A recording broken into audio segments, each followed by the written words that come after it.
Because I'm going to put today to you in grade terms, and all I want to say is fucking Penguins. The fucking Penguins, mate, in this game. Can you just let the players play?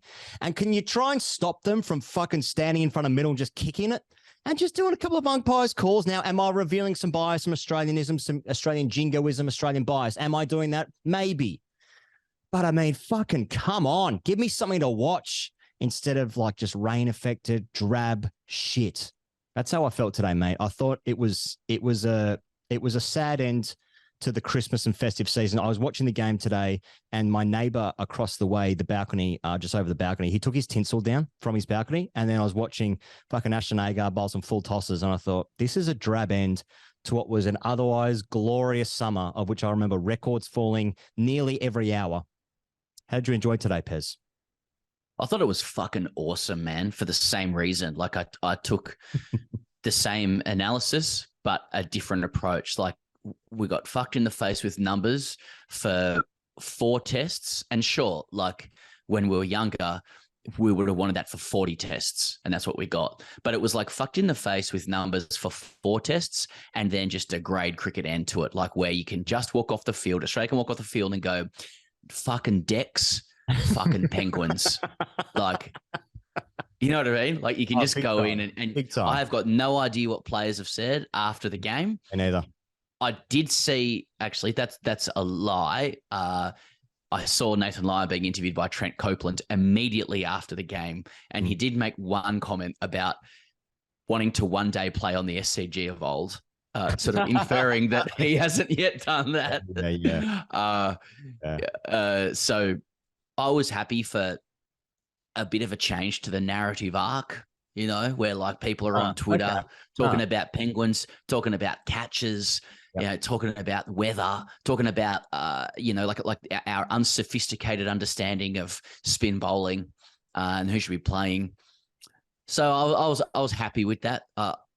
But then again, yeah, as you say, it would have been nice to have completely decimated South Africa in every hour, and to have decimated both West Indies and South Africa for every hour of every game this summer. But it wasn't to be, and I think Cummins should be sacked. Do you there was a lot of praise throughout the day for South Africa's grit and determination. And then there was a bit of conversation about, well, you know, had they made 60 more, Australia would have found that run chase tricky at the Gabba. It was only really Melbourne they let themselves down.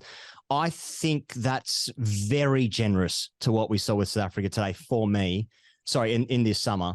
I think that international cricketers, international batters who were just blocking the shit out of it on an extremely docile deck, and then when LBWs aren't a thing anymore, and catches aren't out for any reason you can find, it is difficult to bowl a team out. It is difficult. So, you know, but then Simon Harmer comes in. He's the best batter of the tournament for South Africa. Makes 47 off a million, and bowled well. But have I felt let down? No, I haven't felt let down. This is what I wanted. I wanted Australia to fucking batter this rubbish opposition. So maybe I got what I wanted, and I've got a little bit of anger towards, you know, authoritarianism, umpires, pitch curators, even though I've got no idea about umpiring or curating wickets. So I guess I kind of am happy. I think I revel in the unhappiness of it. You know, I'm never satisfied, never satisfied. And that's a comfortability that I like to sit in. You know. Yeah, like once again, I think it's a great last day because it's given us heaps to complain about. Yeah, exactly. Like we're completely knocked off our equilibrium because Australia hasn't neo-fucked us with numbers. We're like, well, what's all of this? This could be anything: macro issues, micro issues, external, internal. You know, like. I thought it was Australia was good, but could they do it on a docile one in 3.5 days? Need to cool our jets, you know? Maybe we need to cool our jets. I don't know. Look, unpopular opinion because it's not binary, gender binary. But like with the catches stuff, like I think there's a bit of hyperventilation going on about it. Now, I want to start by saying I think the laws should skew towards the fielder in that situation. I think those catches should have been out. But like in all these scenarios, like quite often the ball was in contact with the ground. Like I could see the ball on the ground. I understand why that's complicated then, because you can have this situation where your fingers can be underneath the ball at the same time as the ball is on the ground. That kind of flies in the face of what we think a catch is. But it turns out that can happen, and you can catch it in slow-mo. But people sitting there going like, mate, absolute disgrace, that decision. It's like, look, you can have your view of it, on whether it should be out, but it's like quite often the ball's hitting the ground. It's on the ground at some point. Like it's not a scenario where the ball's not touching the ground, when you could be like, well, that's fucking out, and you could be spitting chips. You can froth up the mouth and have rabies, or it's a symptom of rabies. But I've just kind of gone the other way. It's like, I see why it's a tough one, but I know that doesn't that doesn't make for sort of moronic, YouTube camera work. Yeah. Like, you're right, Pez, because I think the language is important, because like, does the ball touch the ground? Yes, it touches the ground, but is the catcher in complete control of the ball? Yes. But like, it's still the ball's still talking to the ground. It's in a relationship with the ground. Even though, I'm not saying therefore. I'm not saying therefore. It's like therefore, it's not out. I actually think it just requires some nuance. I do think it's out. I just think it's people like, who's controlled it? It's out. What else is there to talk about? It's like, man, if I'm batting, I'm not fucking going anywhere. If the ball's talking to the ground, that ball's fucking the ground as far as I can see. Yeah. I can see why it's a bit complicated. That's all. Because maybe we need to fucking sort that law out a bit. So even when I arc up about it and just start to care a little bit so much about it, I'm like, I don't need I don't need a knock on the door from the AFP. I don't need that at the moment. I've got a bit going on. I don't fucking, I'll work tomorrow. It's just, my missus on me case, me missus at me. I got me missus at me. I got bills to pay. Now I'm fucking arguing about a catch as I fucking knock on the door from the AFP. I don't fucking know. I've given myself a task for one video not to mention the AFP. Hey, Ashton AGAR did not play well in the game. And we spoke about it yesterday, and I came to the conclusion that, like, Steve O'Keefe was good, and he may well still be Australia's best option to go to India, because I think everyone acknowledges that a left arm orthodox spinner is extremely important in the subcontinent. I mean, fucking Ajaz Patel took a 10-for there, Axar, Jadeja, like there's just wickets there all the time. A leg spinner doesn't really seem to work there, but you can't be all over the place as Ash Agar was in this game. And I don't know what to do with that, because I've seen some commentary now. It's like, well, Travis Head and Marnus are pretty good, so why would you need to play? It's like, I don't know if that's going to rival what we're going to see in India with three just incredible, scintillating, amazing, the control of those guys, those spinners. That's not going to compete. But, maybe Ash Agar just had a bad game, but his record isn't good, et cetera, et cetera. So I kind of wanted to see something. And it's like, he was bowling in test match standards, like he was bowling some really bad balls. And that shit ain't going to fly. Probably hard to take wickets when they're just blocking the shit out of it, sure. But even in that case, I think one of his overs went for like 17. There were full tosses, there were half trackers. It didn't look consistent. I don't know what to make of it. He'll be on the tour and he'll go. But it wasn't a performance that fills you with hope of, like, I think something can happen there. I think that's a guy who can tie down an end at least with overs. That looked like it would get fucking pumped in India. Thoughts? Yeah, I do think it was a little bit of the idea of AGAR versus the reality of AGAR.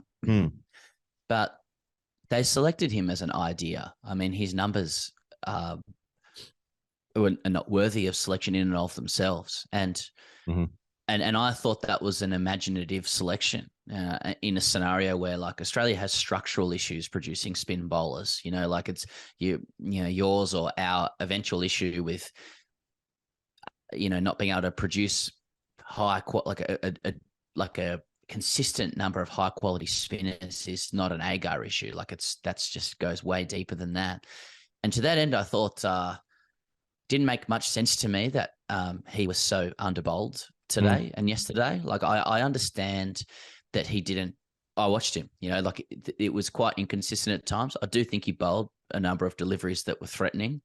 And I do think when a spinner hasn't played Test match or red ball cricket in ages, and you decide to play him for Australia, like give him the ball and let him bowl some balls. Like especially when you're talking about teams following on and stuff like that. Like the reality is, he was a selection with a view to India. You know, the worst that was going to happen in this game after Australia made 480 or whatever the fuck it was in 4 days is that it was going to be a draw at worst.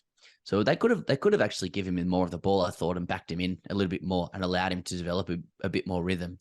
Like that's my view. But I think he would say that he didn't bowl with a lot of consistency. Yeah, he would. I wonder the reason he didn't bowl is because Cummins is still trying to win the game, and he's looking at that and he's thinking, this ain't getting wickets today. So I wonder if that is the reason why he. Yeah, but why pick him? You know, why pick him then? Like if you got a guy coming in at like with an average of 50 in first class cricket, and you're getting him in and around the boys and on the field to bowl some balls before you go to India where you're really going to need him.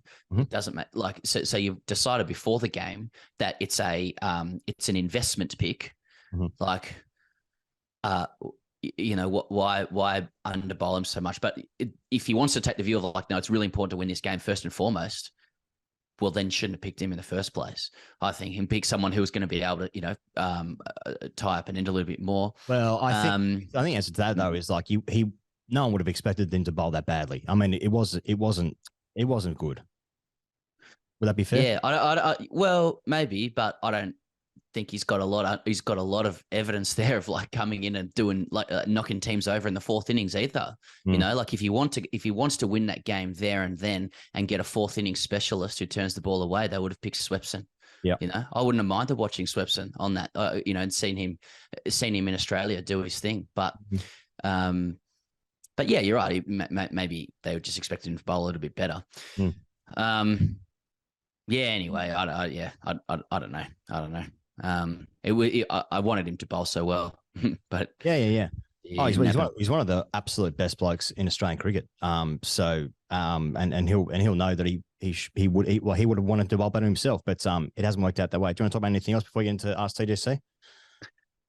SCG, 9 games, 3 wins, 6 draws.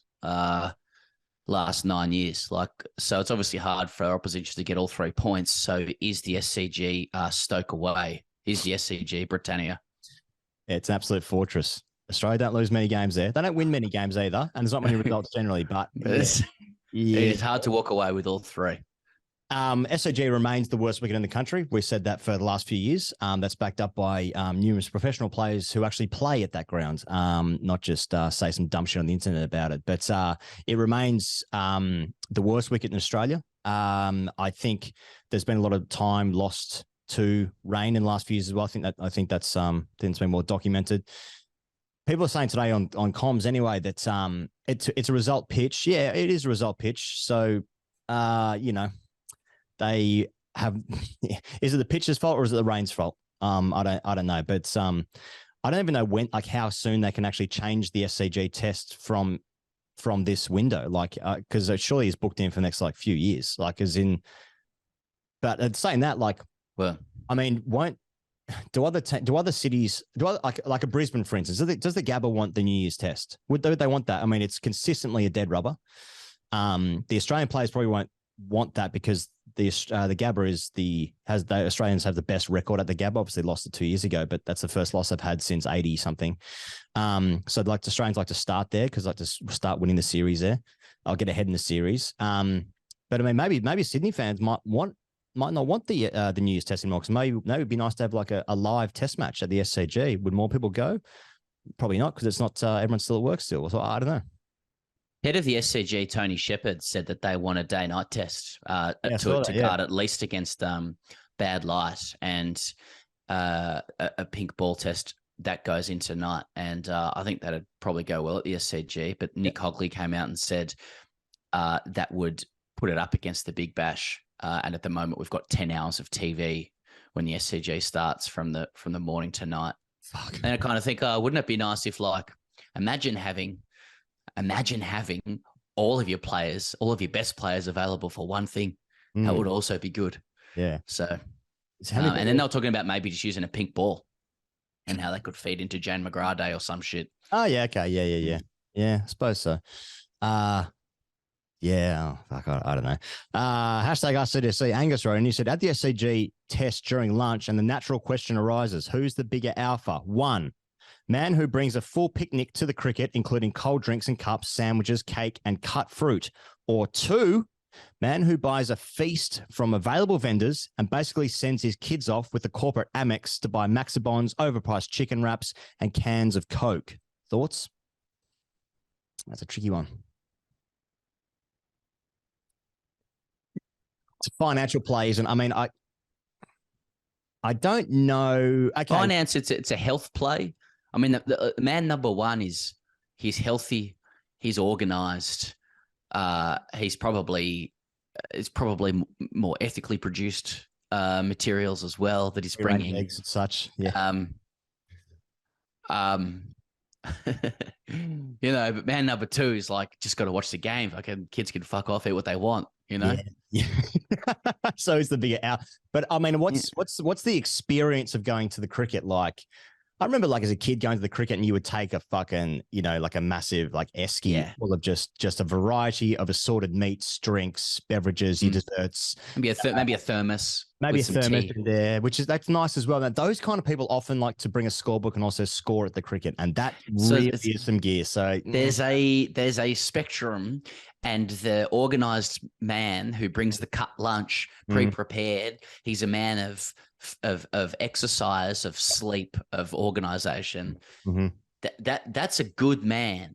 It's just that it just can tilt into an area that starts to get more questionable, and you know what I mean. So it's hard. I'm gonna need more detail on that guy. Whereas the Amex guy who's just throwing cash at his kids just to also there's an experience as well, being a child and just going to like buying pie, and it's like, oh, that's $14. Like, there's an experience in that as well, and also just like floating around sort of the back end. And there's a little hint of tension in the air at the SCG around the back, just after the sun is fading. A couple of drinks.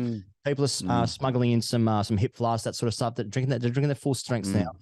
And that's an experience as well, just seeing a bloke just get a little bit xenophobic with the away team, and just get some anger release there. That's an experience as well. And sending your kids off just by themselves, of course, is, you know, a huge growth experience for all of us. But I'm not really sure what the answer is. Who is the bigger alpha? I think it's the one thing that's not considered. More of a twat. It's somewhere. Yeah. Obviously, we need to wrap up this video, but like, this is a personal question for me, because my dad used to take me up to the SCG when I was a kid. Yeah. And the thing he's not considering, this guy, I sort of ate a little bit as a kid, probably still do now. And the thing he's not considering is like mum actually sends you off with that cut lunch. Right. Mum and so dad and son are heading out with the cut lunch. You get through the cut lunch and you get bored of the cut lunch when you're sort of 10 or 11. Yeah. And then dad gives you, okay, he's not giving me a card, but you know, I got through my fair share of maxi bonds at the SCG. Oh, don't worry about that. Yeah. And you know what? Like, it's like the people who say that there shouldn't be a McDonald's at kids' hospitals. Fuck off. Kids who are sick should be able to eat some McDonald's. Now, I wasn't sick at the time at the SCG, but I tell you what, I didn't mind a fucking maxi bond, and it was a nice little bonding thing for my dad and I. And it wasn't done over a bit of fucking fairy bread and sandwich. All right, let's end this video. How are you supposed to have like a ham and cheese sandwich cut on white bread with love from mum when the bloke next to you is just piling like 8 cornettos and 17 fucking half mid-strength beers? How are you supposed to do that? How are you supposed to do that? That's right. You know, have your maxi bond, get your Coke, be fizzed up on sugar, go down to the boundary, sit next to a couple of drunk guys from the UK who befriend you, start calling you Reggie, and you know, and you learn a few things that you shouldn't learn while dad's off with the members having beers with some of his colleagues. And actually, back in 1996, that's fine, and everyone's having a great time, and it's another 100 to Mark War. And a woman named Lorraine, who you're not really sure how your dad knows, but there's a hint of tension in the air. I'm not saying that. We'll be back with the main podcast tomorrow. We'll be talking about all things cricket around the world, of course, India, Sri Lanka, New Zealand, Pakistan, the Big Bash, and wrapping up this series and this summer as a whole. So we'll see you coats on the internet then. Cheers.